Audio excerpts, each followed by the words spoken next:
Alrighty, this is how to get Dungeon Siege mod Ultima V Lazarus running. I am using the Steam version of Dungeon Siege. You can also get it on Good Old Games and various other ones. If we right-click on the game in our on the Dungeon Siege game in our library, we go to Manage, Browse Local Files, and that gives us a file path. This one right here specifically, in Windows 10, you got to click in it and it'll actually give you what the file path is written out. It's much like a link on a web address if you're not familiar with it. What we want to point to is specifically this file right here, dungeonsiege.exe. That is what the Lazarus app has to run off of. Sorry, I covered over that with my face, the Dungeon Siege file. And so, yeah, I already made some modifications there. I will show you about that. So here we've got our path, and I installed the mod, got my shortcut here, got it working. If you can read this, I had to copy the path from here. First of all, I had to put a quotation mark in the front because that wasn't there yet. And then I had to go up to the point where it said Dungeon Siege. So basically, I'll show you here. My path looked like this when I started because, yeah, that's what it was. And so I had to go quotation mark and then delete that C/.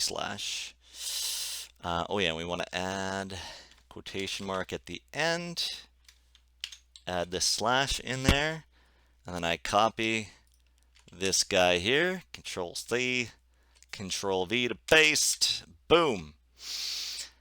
Alrighty. Quotation marks are important because of the fact that when Steam installed Dungeon Siege, it used spaces in the title here for Dungeon Siege 1. And so the shortcut won't understand the spaces unless you have the quotations in there. The rest of the parts here about the map paths, resolution paths, or resource paths, those you got to leave exactly as they are because that is where you installed your Lazarus mod. And that is what you got to do there. Apply those changes. The other thing is I didn't have to do this on my laptop, but I did have to do it on my desktop PC here. I set it to run compatibility mode for Windows 7. Also set it to run as administrator, which I kind of think isn't going to be needed. There was also an error that came up, and I had to Alt-Tab to it and tell Windows to run the program anyway. It said there'd be compatibility or security issues with the game as is, because it's silly. Now, in that view there, much like I've seen somebody else show when they're showing the game, I can't really fix it because I can't Alt-Tab to my OBS video recorder and fix it without closing the game. But trust me when I say that tiny little screen right there is my entire desktop width. It stretched it for me. My laptop actually didn't stretch the resolution for me, but I figured out how through the video card settings. But luckily this one did.